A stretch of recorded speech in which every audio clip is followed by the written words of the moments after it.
देखो, अगर तुम जेएनआई एप्लीकेशंस बना रहे हो, ओके, और तुम्हें ये नहीं पता है कि टोकन्स काउंट कैसे करते हैं, एंड बिकॉज ऑफ दैट तुम पता है क्या कर रहे हो, तुम अननेसेसरी अपने एपीआई की जो कॉस्टिंग है ना उसको इंक्रीज़ कर रहे हो। कॉन्टेक्स्ट लिमिट इश्यूज जो है इसको तुम रेज कर रहे हो। तो आज के वीडियो के अंदर में हम ये सीखने वाले होंगे कि किस तरीके से आप जावास्क्रिप्ट के अंदर में टोकन्स काउंट करना सीख सकते हैं, ओके। और आज हम वही लाइब्रेरी यूज़ करने वाले हैं जो हमें बताती है कि ओपन एआई या जेमिनाई या कोई भी पर्टिकुलर एलएलएम मॉडल तुम्हारे प्रॉम्प्ट को कितने टोकन्स में तोड़ता है। और हाँ, इस वीडियो में आप सीखने वाले होंगे कि टोकन्स काउंट कैसे डिसाइड करता है कि एपीआई की कॉस्टिंग कितनी होने वाली है, ओके। तो स्टार्ट करते हैं, चलो जावास्क्रिप्ट में प्रैक्टिकली सबसे पहले इसको इम्प्लीमेंट करते हैं, ओके। तो पहले प्रॉब्लम स्टेटमेंट को समझते हैं कि क्या है। मान लो आपके पास एक 50 पेज का पीडीएफ है, ओके। आपके पास एक 50 पेज का पीडीएफ है। अब मान लो तुम्हारे पास जो ये 50 पेज का पीडीएफ है, तुम उससे जीपीटी या किसी एम्बेडिंग मॉडल को भेजना चाहते हो, ओके। सो आप क्या कर रहे हो, ये मान लेते हैं आपके पास कोई जीपीटी है या कोई भी एलएलएम है या कोई क्लॉड है, इसको आप अपने इस पीडीएफ को भेजना चाह रहे हो, ठीक है। अब क्या होगा, ये जो पीडीएफ है, इस पीडीएफ में आपने खूब सारे टेक्स्ट लिखे हुए हैं, राइट। अब प्रॉब्लम ये है कि तुम्हें ये नहीं पता कि उस पीडीएफ में कितने टोकन्स है, राइट। तुम्हें ये तो नहीं पता कि इस पीडीएफ के अंदर में कितने तुम्हारे पास टोकन्स अवेलेबल है, राइट। अब क्योंकि तुम्हें ये नहीं पता कि इस पीडीएफ के अंदर तुम्हारे पास कितने टोकन्स अवेलेबल है, तो तुम्हें सबसे पहला काम क्या करना पड़ेगा, इसमें से टोकन को काउंट करना पड़ेगा, राइट। कि इस पीडीएफ के अंदर में टोटल हमारे पास टोकन्स कितने सारे अवेलेबल है। अब बहुतों को ये लगता है कि ये जो जीपीटी है या फिर जो जेमिनाई है, ये तो सर हमारा डायरेक्ट काम करके दे देता है, हमने तो कभी नहीं देखा टोकन्स यूज़ करते हुए या इसने अपने से कोई टोकन्स जनरेट किए होंगे। हाँ, एक्चुअली में ये चीज़ आपको कभी दिखाई नहीं देगी। प्रॉब्लम क्या है, ये सारी चीज़ें बिहाइंड द सीन्स होती है, ठीक है। तो हम जो है बिहाइंड द सीन्स ही समझ रहे हैं कि पीछे क्या एक्चुअली में हो रहा होता है, ठीक है। तो क्या है कि बेसिकली ये जो जेमिनाई है, ये तो हो गया आपके पास क्या, एक कंप्लीट पैकेज ऑफ एलएलएम, ठीक है। जीपीटी भी क्या हो गया, एक कंप्लीट पैकेज ऑफ एलएलएम, या फिर आप इसको आर्किटेक्चर कह सकते हो, ठीक है। तो जीपीटी क्या है पहले ये समझते हैं, ठीक है। जीपीटी बेसिकली एक मॉडल है, ठीक है। जीपीटी क्या है हमारे लिए, मॉडल है, फैमिली मॉडल कह सकते हो, ठीक है। एक फैमिली मॉडल है, या फिर क्या है हमारे लिए एक आर्किटेक्चर है, ठीक है। ये या तो हमारे पास एक फैमिली मॉडल आप कह सकते हो, या तो आप कह सकते हो कि ये क्या है आपके लिए एक आर्किटेक्चर है, ठीक है। अब आर्किटेक्चर का नाम अगर आपने कभी नोटिस किया होगा तो आपको दिखाई दिया होगा जीपीटी 4o, या फिर आपको दिखाई दिया होगा जीपीटी 4.1, ठीक है। अब ये सारे क्या है, ये इसके इंडिविजुअल मॉडल्स है, ठीक है। समझ में आया, ये चीज़ क्या है, ये इंडिविजुअल मॉडल्स है। जैसे फॉर एग्जांपल आपके पास आईफोन है, राइट। आईफोन क्या है, एक फ़ोन है, राइट। एक यू कैन से एक ब्रांड है, ओके, एक प्रोडक्ट है। तो आईफोन आपके लिए क्या है, एक प्रोडक्ट है या फिर एक ब्रांड है।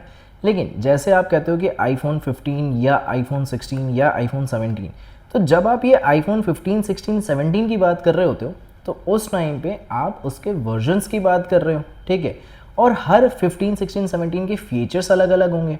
सिमिलरली यहाँ पे जो ये GPT 4 है, इसका फीचर 4.1 की फीचर से अलग होगा, और 4.1 का किसी दूसरे 5 के फीचर से फिर डिफरेंट हो जाएगा। यानी इन सभी के जो फीचर्स हैं ना, वो इंटरनली डिफरेंट होंगे, ठीक है। लेकिन ये सारे किस फैमिली के अंदर में आते हैं, जैसे 15, 16, 17 आईफोन फैमिली के अंदर में आते हैं, ठीक है। एंड जीपीटी की ये जो 4.0 है, 4.1 है, ये सारे किस फैमिली के अंदर में आते हैं, ये फैमिली आते हैं आपके जीपीटी फैमिली के अंदर में। तो हमारे पास ऐसे एलएलएम के कुछ फैमिलीज है, जैसे कि क्लॉड हो गया, जीपीटी हो गई, जेमिनाई हो गया, ठीक है। ये सब इनके फैमिलीज है, ठीक है। नाउ अब क्या करना है हमें, जो ये तुम्हारा फैमिली ऑफ आर्किटेक्चर है, ठीक है, जेमिनाई, जीपीटी, एलएलएम, इनके पास प्रॉब्लम क्या है कि आपने एक पूरा पीडीएफ उठा के इसको दे दिया, ठीक है। आपने तो क्या किया, इसको एक पूरा पीडीएफ ला करके दे दिया। इस पीडीएफ में आपने टोकन्स काउंट नहीं किए कि आपके पास टोटल टोकन्स कितने थे, ठीक है। अब ये जो फैमिली है, इसके पास सिर्फ एक्सेप्टेड टोकन्स है 8000, ठीक है।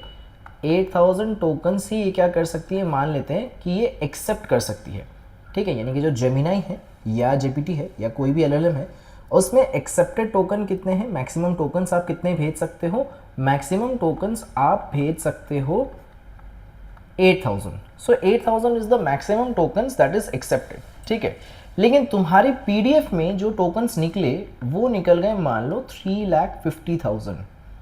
तो ये तो बहुत भारी नंबर है 3,50,000. लेकिन हमारा मॉडल क्या कर सकता है, हमारा मॉडल तो सिर्फ 8,000 टोकन्स ही एक्सेप्ट कर सकता है. यानी हमारा पीडीएफ में जो टोकन्स थे वो तो 3,50,000 थे, और जो मॉडल टोकन एक्सेप्ट कर सकता है सर वो तो सिर्फ और सिर्फ 8,000 थे. यानी कहीं ना कहीं तो इनमें मिसमैच हो गया, टोकन्स मिसमैच हो गए. अब कॉस्टिंग ज़्यादा लग जाएगी हमें. ठीक है, तो बिफोर सेंडिंग, ठीक है, before sending to model, before sending to model आप क्या करोगे, आप टोकन्स को काउंट करोगे, टोकन्स काउंट करेंगे. अब सर हम टोकन्स को मैन्युअली तो काउंट नहीं कर सकते कि हमने जावास्क्रिप्ट लगाया, डॉट स्प्लिट किया और हम मैन्युअली काउंट करने निकले. ये हमें एग्जैक्टली थोड़ा बहुत तो पता होना चाहिए ना कि एग्जैक्ट टोकन्स कितने होंगे, एक रफ एस्टिमेशन तो हमें पता होना चाहिए. तो उसके लिए हमारे पास क्या है, एक प्रॉब्लम है. प्रॉब्लम ये है कि कैसे करके हमें पता चलेगा with the help of JavaScript to count how many tokens we have in a PDF, और we have in a text, और we have in a sentence, और we have in a word. एक वर्ड के अंदर में कितने tokens होंगे, एक सेंटेंस के अंदर में कितने टोकन होंगे, एक पैराग्राफ के अंदर में कितने टोकन होंगे, या एक पीडीएफ के अंदर में कितने टोकन्स होंगे, जिससे मैं ये एस्टिमेशन लगा पाऊँ कि कितने राउंड ऑफ साइकिल्स में मेरा जीपीटी रिस्पॉन्स कर पाएगा. Okay, so let's start with that. तो इस प्रॉब्लम को सॉल्व करने के लिए हमें क्या करना होगा, हमें एक ओपन एआई का टोकनाइजर लाइब्रेरी को चेक करना होगा. ठीक है, अभी हम चेकआउट करेंगे. इसके लिए हम इंस्टॉल करेंगे npm install js tick token. ठीक है, ये हमारे पास एक पैकेज है. इस पैकेज को हम अभी क्या करेंगे, इंस्टॉल करेंगे. npm क्या है, नोड पैकेज मॉड्यूलर. ठीक है, तो ये नोड पैकेज मॉड्यूलर क्या करेगा, ये हमारे लिए जावास्क्रिप्ट यानी कि हमारे सिस्टम के अंदर में नोड के पैकेजेस को डाउनलोड करके देगा, जो कि एक जावास्क्रिप्ट की पैकेज होगी जिसमें हम सिस्टम के अंदर में जावास्क्रिप्ट को चला सकते हैं. ठीक है, तो सबसे पहले आपके पास Node.js होना चाहिए. ठीक है, और Node.js डाउनलोड कर लीजिए. Node.js डाउनलोड करने के बाद आपको सबसे पहले काम क्या करना है, npm install js tick token करना है. तो आइए चलिए इसको साथ में करते हैं. तो सबसे पहले आप यहाँ पे चले जाना Node.js डाउनलोड. यहाँ पे आपको मिल जाएगा डाउनलोड Node.js. ठीक है, डाउनलोड Node.js के अंदर में जाने के बाद what you have to do is you have to download the Node.js, node windows और फॉर द मैक. ठीक है, अगर आपके पास मैक है तो just choose Mac OS. Okay, and downloaded. एक बार डाउनलोड अगर आपके पास हो जाए, एक्सेप्ट ऑल द रिक्वायरमेंट्स जो भी आपको चाहिए. ठीक है, then open the command prompt. Command prompt आप ओपन कर लीजिए. कमांड प्रॉम्प्ट में जा करके सर्च कर लो, आप टाइप कर लो node hyphen hyphen version. Okay, and check कि आपके पास नोड इंस्टॉल है या नहीं. इससे आपको पता चल जाएगा कि आपके पास एक नोड एप्लीकेशन एग्जिस्ट करती है. ओके, सो नाउ अब मैं क्या कर रहा हूँ, मैं एक फाइल एक्सप्लोरर के अंदर में यहाँ पे चला जाता हूँ and let me create a folder. तो I already have a folder over here JavaScript. इसके अंदर में मैंने जेमिनाई नाम का एक फ़ोल्डर बना रखा है and I am just opening the Gemini folder code dot. Okay, and this is already I have over here. So this is the terminal. Okay, terminal के अंदर में आकर के आपको क्या करना है, इंस्टॉल करना है npm install js hyphen tick token. Okay, सो npm install js tick token. इसको आपको क्या करना है, यहाँ पे इंस्टॉल कर लेना है. ठीक है, तो ये आपका यहाँ पे हो जाएगा इंस्टॉल. अब जैसे ही यहाँ पे आपका इंस्टॉल हो जाए, देन हम लोग को यहाँ पे क्या करना है, सबसे पहले इंपोर्ट करना है. So you have to write import. क्या इंपोर्ट करना चाहते हैं हम इंपोर्ट करना चाहते हैं get encoding. Okay, get encoding from js tick token. तो ये हमने इंपोर्ट कर लिया एनकोडिंग को. Now we will import the encoder. So const encoder equals to get encoding, और इसके अंदर में हम लोग एनकोडिंग का नाम लिखेंगे कि हमें कौन सा एनकोडिंग इसमें हम लगाना चाह रहे हैं. ठीक है, ये क्या करता है, ये अपने अंदर में एनकोडिंग का नाम लेता है. तो इस जगह पे हम लोग जो यूज़ करने वाले हैं ये है हमारे पास CL100 बेस। ओके, CL100 के बेस, ये CL100 के बेस नाम का जो आपके पास एनकोडिंग है ये मैंने यहाँ पे क्या कर लिया, यूज़ कर लिया। नाउ नेक्स्ट हमें क्या करना होगा, नेक्स्ट हमें यहाँ पे कुछ टेक्स्ट लिखना होगा। जैसे मान लो मैंने लिखा const text equals to hello world, ये मेरे पास एक टेक्स्ट है। ओके, नाउ मैंने यहाँ पे लिखा कॉन्स्ट टोकन, अब हम इसमें से टोकन जनरेट करवाएंगे, that is equals to encoder dot encode, and यहाँ पे हम क्या करेंगे, हमारे टेक्स्ट को पास कर देंगे। अब इसके बाद हम एक बार कंसोल करके चेक करते हैं कि हमारे पास टोकन क्या जनरेट होकर के आ रहा है। Okay, so let's run it. So देखो यहाँ पे हमारे पास 9906 एंड 4435 ये टोकन्स बन के आ रहे हैं। पिछले क्लासेस के अंदर में मैं इसी बातों को डिस्कस कर रहा था कि ये एक नंबर्स में क्या कर देगा, इन टेक्स्ट को कन्वर्ट कर देगा। तो आज की क्लास में आप देख भी सकते हो ये क्या कर रहा है, इस टेक्स्ट को इन नंबर्स में कन्वर्ट कर दे रहा है, यानी कि ये हमारे पास क्या हो चुके, एनकोड हो चुके एक लाइन ऑफ वर्ड। ठीक है, यहाँ पे हमने हेलो वर्ल्ड लिखा था तो ये हेलो वर्ल्ड इसमें कन्वर्ट हो गया। अब जैसे मैंने कल की क्लास में आपको बताया था आई लव जावास्क्रिप्ट, ठीक है, तो आई लव जावास्क्रिप्ट, अगर आप ऐसा लिखते हो तो आई लव जावास्क्रिप्ट क्या होगा, I love JavaScript it's 3 token में कन्वर्ट हो गया है। ये 3 टोकन में इसको इसने क्या कर दिया, कन्वर्ट कर दिया। सर ये चीज़ क्या है, CL100 बेस। CL100 बेस एक एनकोडिंग वोकैबुलरी है। ठीक है, ये क्या है, एनकोडिंग वोकैबुलरी है। ठीक है, वोकैबुलरी जैसे हमारे पास डिक्शनरी होती है जिसमें हमने सारे वर्ड्स को स्टोर करके रखा होता है, और वहीं पे हमारे दिमाग के अंदर में भी कुछ वर्ड्स होते हैं। अब डिक्शनरी में तो बहुत सारे वर्ड्स हैं, हमारे दिमाग में कुछ वर्ड्स याद है।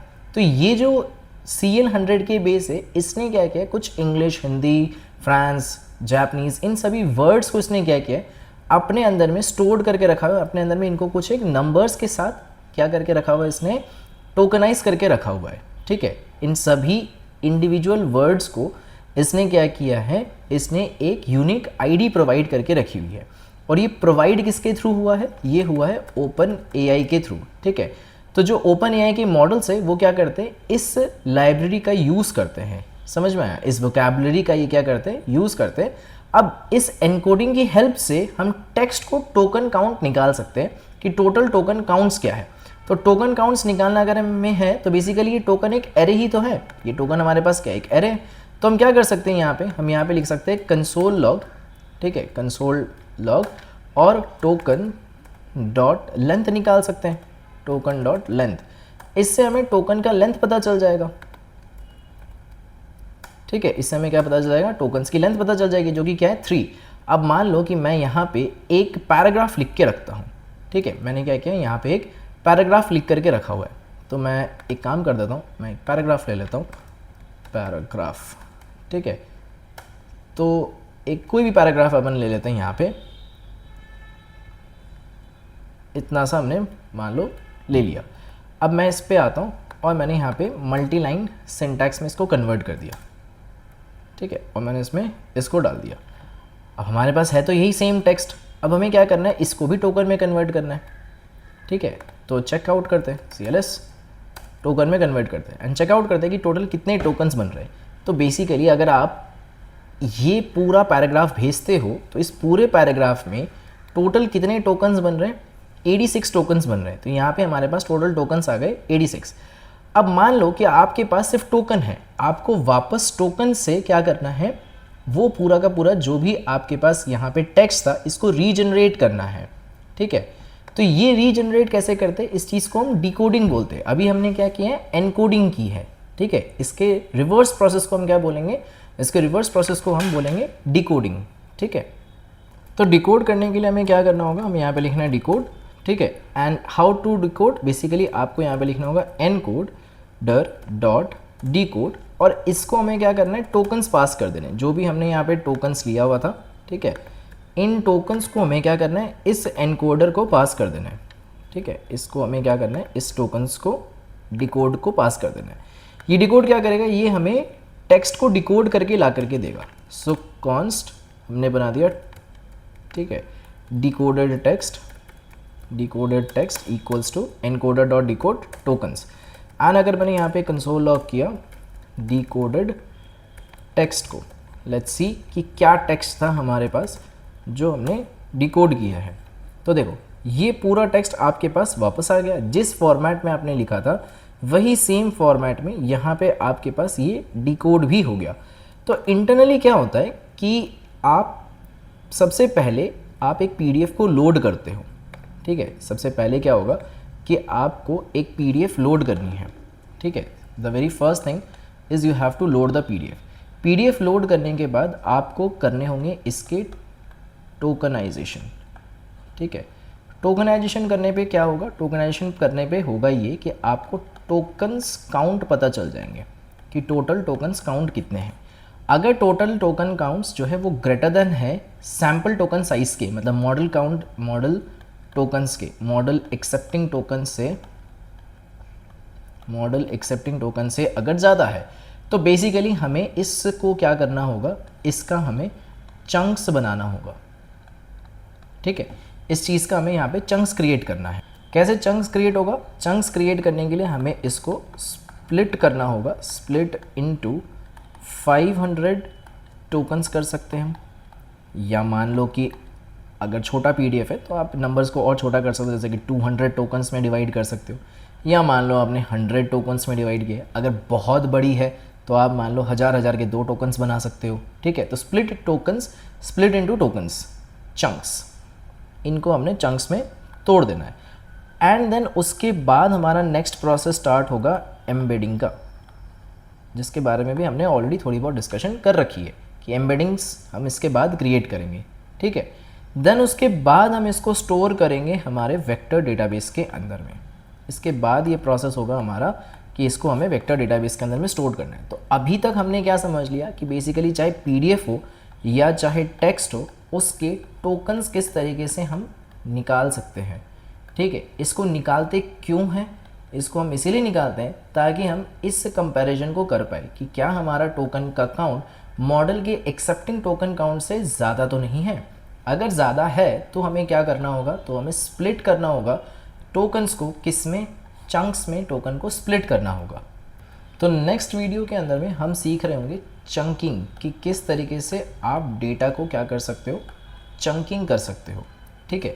जो कि एक इंटरमीडिएट प्रोसेस है आफ्टर टेक्स्ट और पीडीएफ को टोकन्स में कन्वर्ट करने के बाद करते हैं हम चंकिंग, ठीक है। तो छोटी बहुत चीज़ें जो हमें एक बार रीड आउट कर लेनी चाहिए, एक बार रिवाइज कर लेना चाहिए कि JS टिक टोकन क्या है, एक जावास्क्रिप्ट लाइब्रेरी है जो ओपन AI के टोकनाइजर, ठीक है, टिक टोकन टोकनाइजर का जावास्क्रिप्ट इम्प्लीमेंटेशन प्रोवाइड करती है।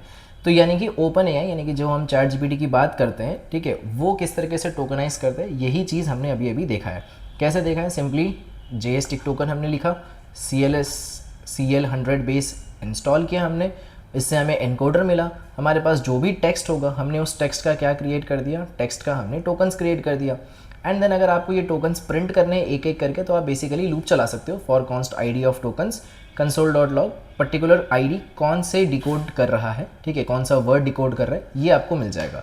अगर देखना है तो हम यहाँ पे कर सकते हैं, जैसे इसके अंदर में आप अगर डिकोडिंग चेक करना चाहते हो तो आप यहाँ पे लिख सकते हो फॉर, ठीक है, const ID ऑफ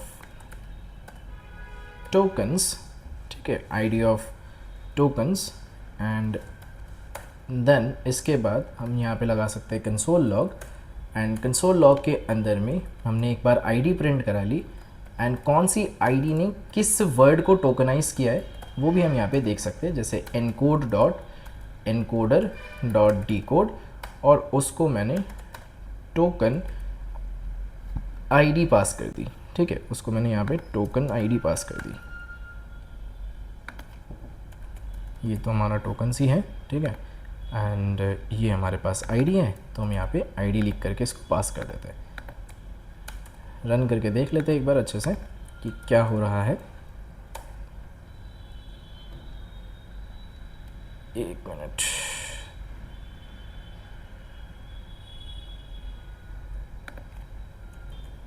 ठीक है, यहाँ पे एक पैरेंथेसिस आएगा, तो इस जगह पे एक पैरेंथेसिस डाल देंगे अपन। दोबारा से इसको रन करते हैं, अदरवाइज अनडिफाइंड आएगा।